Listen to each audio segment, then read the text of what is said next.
할렐루야. 새벽 예배를 통해서 말씀의 인도함을 받고 또 함께 기도하기를 원하는 우리 사랑하는 모든 성도님들 주님의 이름으로 환영하고 축복합니다.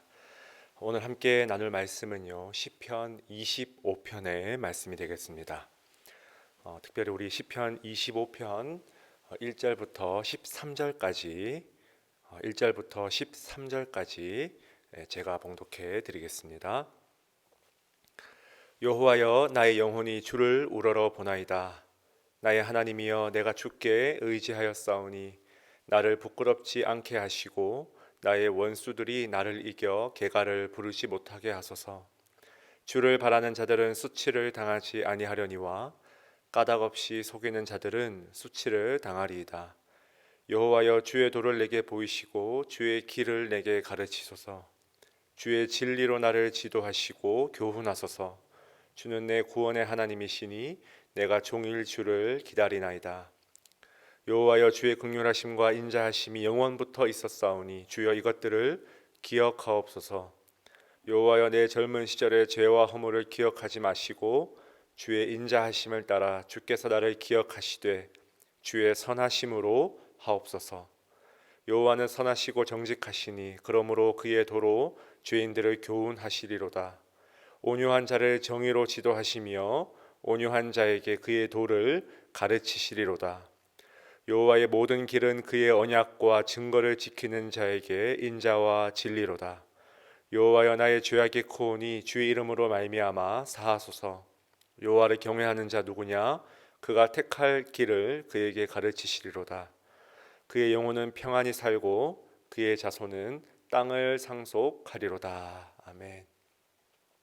우리 함께 잠깐 말씀 위에서 기도하시겠습니다. 은혜와 평강이 풍성하신 하나님 아버지, 참으로 감사를 드립니다. 오늘 이 하루도 주님 선물 같은 시간을 저희들에게 허락하여 주시고 하나님의 자녀로 호흡하며 또 이 만물을 즐거워하며 살아갈 수 있게 하심을 참으로 감사합니다. 오늘 저희들에게 들려주길 원하시는 그 하나님의 말씀, 겸손한 마음으로 들을 수 있는 귀와 마음을 열어 주시옵소서. 감사드리며 살아계신 예수 그리스도의 이름으로 기도드리옵나이다. 아멘. 함께 읽은 말씀 가지고 온유한 자는 복이 있나니, 온유한 자는 복이 있나니 라는 제목으로 하나님 말씀 나누겠습니다. 저는 개인적으로 이 시편을 묵상할 때마다 반복적으로 깨닫게 되는 진리가 한 가지 있습니다. 그 진리가 뭐냐 하니까요, 우리 예수님은 그 누구보다 이 시편 말씀을 너무나 사랑하셨다는 사실입니다. 사실 이것은요, 너무나 기본적인 성경 신학적인 명제 중 하나일 수 있어요. 누구나 아는 상식일 수 있어요. 그런데 우리가 정말 이 시편 한 편 한 편을 읽어가면서 그 속에 깊이 담겨진 예수님을 발견하고 또 그분의 성품, 그분의 십자가의 길을 발견할 때 우리는 그 무엇과도 바꿀 수 없는 깊은 위로와 감격을 경험하게 된다는 것입니다. 말하자면 시편의 모든 단어들의 방향, 또 모든 감정들의 표지판, 모든 정서들의 이 신호등이 전부 다 예수 그리스도를 정조준하고 있다는 것입니다. 저는 오늘 우리가 읽은 이 시편 25편을 찬찬히 음미하고 묵상하면서 다시 한번 이 진리를 경험했다는 거예요. 여러분은 예수님 하면 가장 먼저 떠오르는 성품이 무엇입니까? 다양한 예들이 있겠지만 저는 이 예수님의 온유한 성품이 가장 먼저 떠올라요. 마태복음 11장 29절에 보시면 예수님께서 직접 이렇게 말씀하십니다. 나는 마음이 온유하고 겸손하다. 예수님은 그 누구보다도 온유한 성품을 가지신 분이셨어요. 우리와 동일한 육신, 동일한 감정을 지닌 이 예수님께서 그 누구보다 이 땅에서 가장 온유한 자로 한 평생을 사셨다는 것입니다. 사랑하는 여러분, 저는 예수님의 이 온유한 성품이 그토록 예수님이 사랑하셨던 이 시편 말씀과 깊은 연관이 있다고 믿습니다. 물론 우리 예수님은 죄가 없으신 분이세요. 완전하신, 완벽하신 분이세요. 그러나 여러분, 이 시편 말씀에는요, 우리의 감정을 치유해주는 능력이 있음을 믿으시기 바랍니다.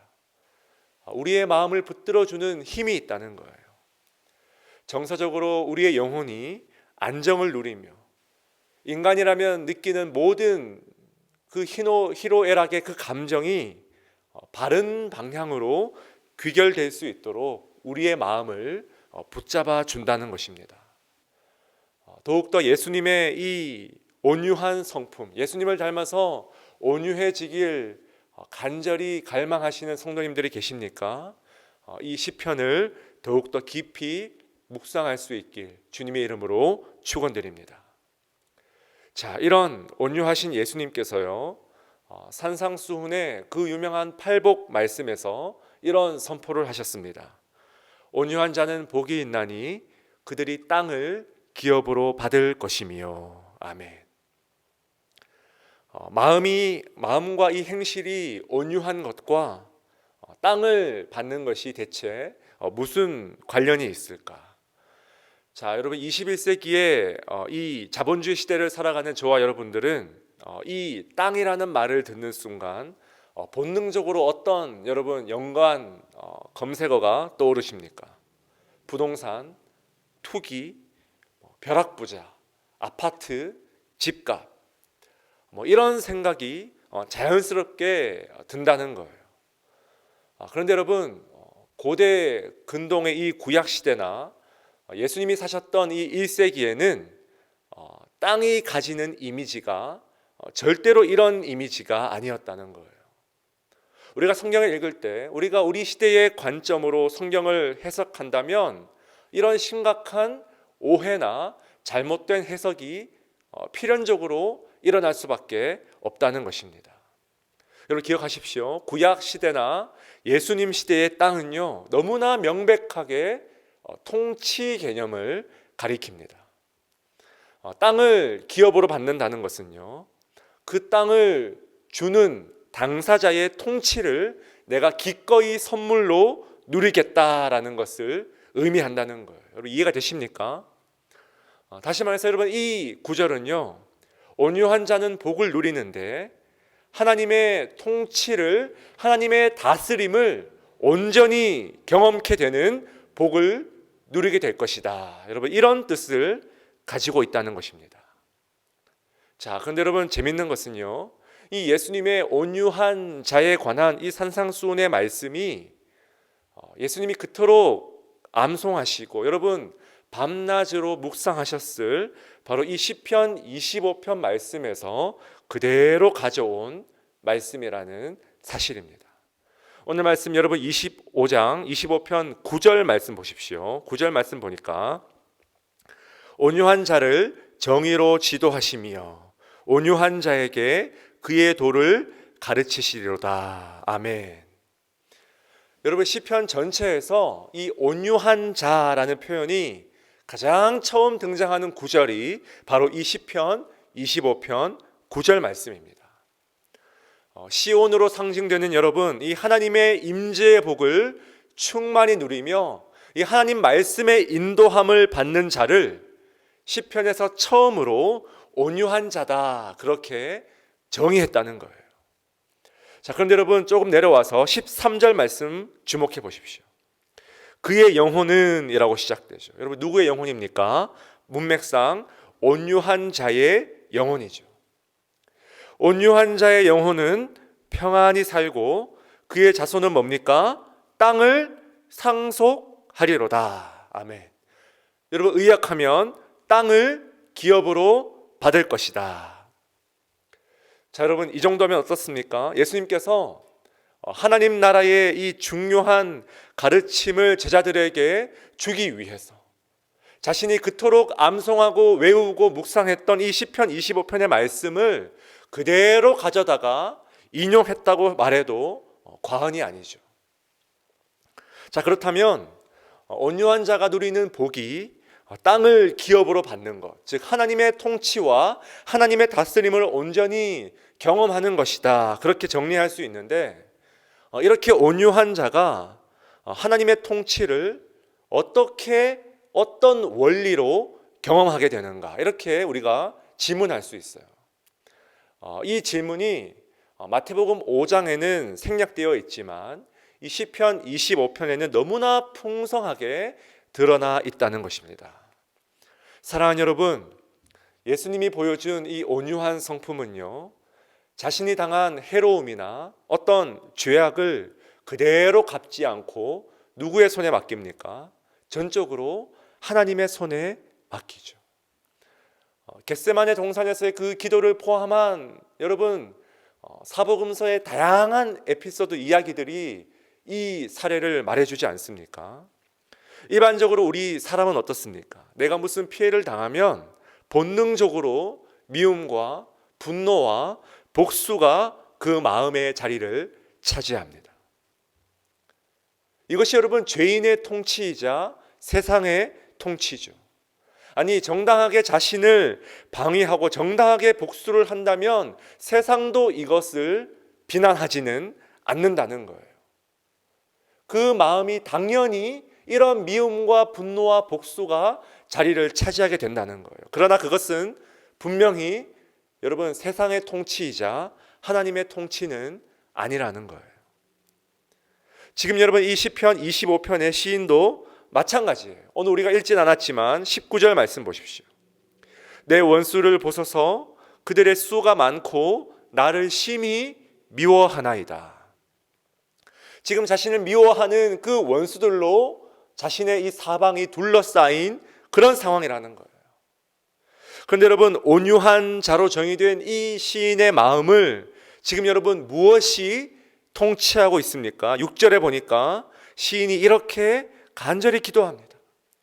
여호와여, 주의 긍휼하심과 인자하심이 영원부터 있었사오니 주여 이것들을 기억하옵소서.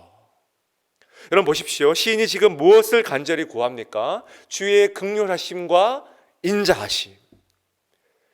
히브리어로 우리가 너무나 잘 아는 그 유명한 헤세드죠. 주의 변함없는 신실하신 사랑.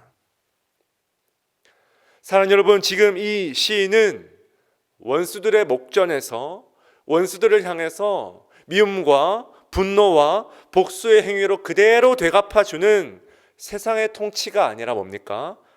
헤세드로 대변되는 하나님의 통치를 지금 간절히 구하고 있다는 거예요. 그래서 오히려 여러분, 원수들의 그 흉악한 죄를 통해서 자신의 죄를 발견하고 더욱더 주님께 깊이 나아간다는 거예요. 여러분 7절에 보니까 이렇게 말하죠. 여호와여, 내 젊은 시절에 죄와 허물을 기억하지 마시고 주의 인자하심, 뭡니까? 헤세드를 따라 주께서 나를 기억하여 주시옵소서. 주님, 지금 내 마음이 분노와 혈기와 욕망과 집착으로 대면되는 여러분 세상의 방식과 세상의 원리에 따라서 움직이는 것이 아니라 주님, 지금 내 심령이 헤세드로 대변되는 주의 영원하신 사랑의 능력이 작동되는 하나님의 다스림, 하나님의 통치를 온전히 경험케 하여 주시옵소서.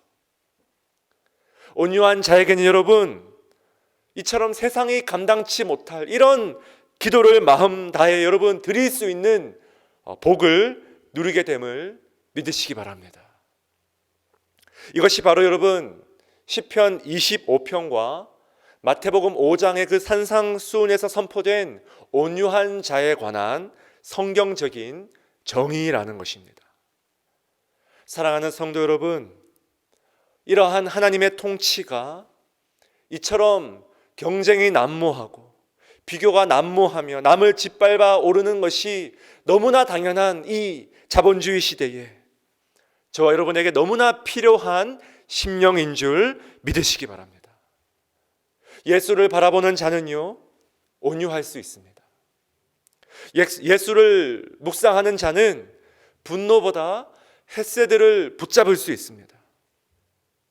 예수처럼 여러분 온유한 자는 이 세상에 살지만 세상의 통치가 아니라 하나님의 통치를, 그 땅을 온전히 기업으로 누릴 수 있습니다. 세상의 부동산 가치가 떨어지는 것보다, 아니 여러분, 내가 가진 세상의 그 집값이, 땅값이 떨어지는 것보다 우리는 이러한 하나님의 통치가 내 안에서 상실되었을 때에 더 좌절해야 된다는 거예요. 이러한 하나님의 통치와 다스림이 더 이상 내 마음 가운데 작동되지 않을 때 우리는 더 낙심해야 된다는 거예요. 간절히 바라기는 이 온유한 예수님의 이 그리스도의 성품을 닮아 헤세드의 이 하나님의 통치를 이 땅에서 온전히 경험하시고 또 누리시는 저와 여러분 될 수 있길 주님의 이름으로 간절히 축원드립니다. 우리 함께 주신 이 말씀 마음에 새기며 함께 기도하길 원하는데요, 하나님, 간절히 기도합니다. 온유한 자 되길 원합니다. 세상의 통치가 아니라 하나님의 통치와 다스림을 누릴 수 있길 원합니다. 미움과 분노와 욕망과 경쟁 심리보다 주의 헤세드를, 영원하신 사랑을 더욱더 사모하길 원합니다. 주님, 은혜를 더하여 주시옵소서. 특별히 오늘 목요일입니다. 미국과 전 세계 원근 각지에 흩어져 있는 가족과 자녀들을 위해서, 또 특별히 몸이 아픈 지체를 둔 가정들을 위해서 여러분 기도해 주시고요. 우리 바울 청장년부 공동체를 위해서 여러분 기도해 주시기 바랍니다. 우리 젊은 우리 바울 가정들이 이 어려운 시대에 말씀과 기도로 더욱더 단단히 무장되게 하시고 온유한 성품으로 이 시대를 이기는 감당치 못한 믿음의 가정들 되게 하여 주시옵소서. 우리 함께 합심으로 간절히 이 시간 기도하며 나아갑시다.